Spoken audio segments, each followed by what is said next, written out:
Well, good morning, world. I'm over in Fruita, Colorado. I've actually stayed in this spot here twice.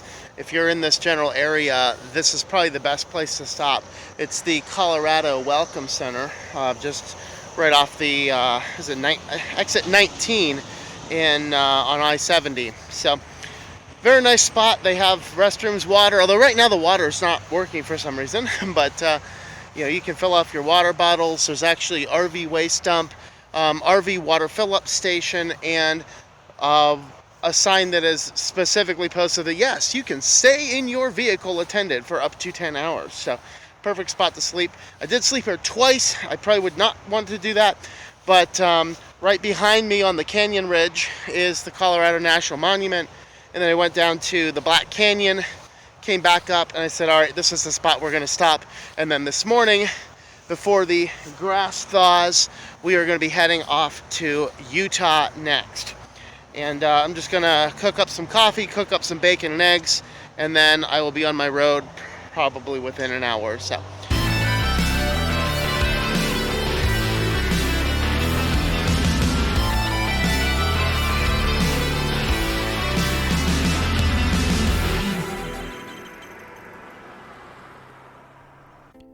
So today, as we leave the Grand Junction area and start heading towards the Moab area, I'm giving myself a subtle reminder. This isn't just for you, this is for me as well, to take a little bit of time to slow down. You'd figure as I move into a van and have all the time that I want that I would stop and look at more impressive attractions that I might encounter along the way without realizing are there. You would actually be a little wrong. There's many times when I look back and say, oh, I should have stopped at that marker. I should have pulled over into there. I should have went at that little dugout there and just had a quick breather around the area. But today on this video, I'm actually going to talk about one of the times that I said, you know what? I do actually have time. This is something I didn't know was here. I saw a sign for it. Let's just go ahead and stop and enjoy ourselves for a little bit. I mean, I really only have a couple goals today. One of those is to get to a city that's only about 3 hours away, and it's still 10 o'clock in the morning, roughly, depending on what time zone I'm in. I forget. But the fact of the matter is, I saw a sign for the Trail Through Time, and I said, that sounds interesting. Let's go see what that's all about. I mean, the only other thing I need to do is exercise, and if I have to walk on a trail, takes care of that one too. But anyway, I hope you enjoy your time and your walk through the Trail Through Time. Well, I'm on the way down to Moab, and I actually found this spot here, saw a sign for it. I'm like, why not? I have the extra time today. And I didn't have any major stops planned along the way other than I need to get a little bit of exercise. So I'm heading on down. This is pretty close to the Utah-Colorado border, right on I-70. It's called the Trail Through Time. And actually, I just bumped into some other folks there in that van behind me who just ran it. And they said it's really cool. He said you can actually see some dinosaur fossils sticking out of the walls. And hopefully that'll be a little bit more impressive than what you saw at the Dinosaur National Monument. Which the ones in the building are really cool, but the hiking outside, we saw one dinosaur bone. So we'll see if I can find some more out there. A little bit about this area. I'm going to read from this placard right here. But this is the Magada Moore Quarry. This is part of the Dinosaur Diamond, which is a diamond shape. And of course, the Dinosaur National Monument is the first part of that. We go down through Rangeley, and I actually covered all that down through 139 into Fruita. And the Colorado National Monument is just outside of it. But we're back inside of it, and we're going down, and Arches, I can't tell if Arches, I think is included in that or not. But up in this spot here, the Magada Moore Quarry, 8 different species of dinosaurs have been spotted and found and excavated from these hills behind me here. And they actually have a trail here, particularly if you are wheelchair accessible. There is a lower trail that is all wheelchair accessible, and then there's a more strenuous higher trail as well.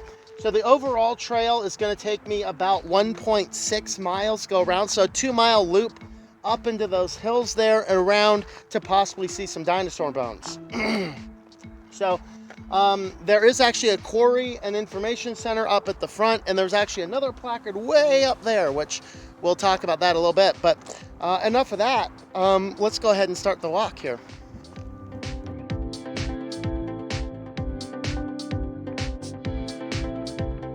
Well, I made it most of the way up the upper trail so far. You can look back down. I'm not sure if you can see it, but way off in the distance there's some really nice snow-covered mountains up there. There's the interstate you can see, and you may or may not be able to see it, but that little speck down there is our home, the little van.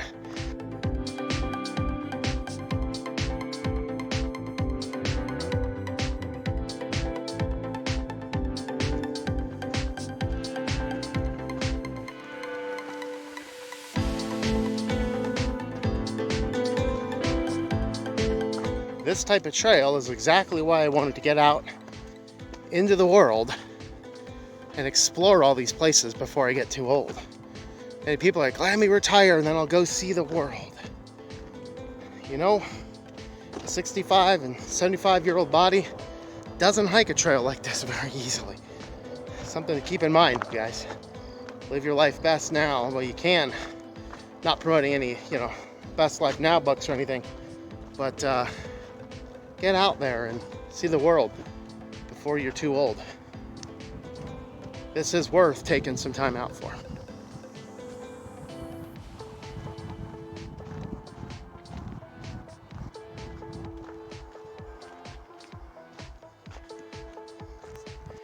So this is the second of the fossilized dinosaur bones that I've seen. The first one was not overly impressive. I'm like, I hope there's something more than that, but this one's definitely worth it here. The lighting, unfortunately, is a little bit bad, the angle of the sun and such. But what you see right here is this darker portion here is certainly a fossilized dinosaur bone. You can see a series of them like this pushes it all out. So it's a curving spine here. So what the paleontologist observed with this one is this is a Dilophosaurus dinosaur. It is a juvenile. So it's just a baby. You can still tell that would be either the backbone or the vertebrae, one of those two. So that is actually quite impressive to see here. Let me grab it from another angle. And that is actually inside of this rock cleft. So here is not quite as exciting as dinosaur bones, but you can see it's either going to be fossilized wood or it would be petrified wood. So the difference, of course, fossilized is when it's going to land inside of the rock, pile up on top of it, and then it will kind of be encased in there. Petrified, it's not going to be quite as buried. There's a lot of petrified wood you'll find down in Arizona, but here, very nice, nice spots there. And there's the final valley there. There's the van. Yay! Almost back. Almost done with this one. So there is our tour of the trail through time. It is a nice place, nice little walk. The lower path it's nice. The lower path is a lot of this.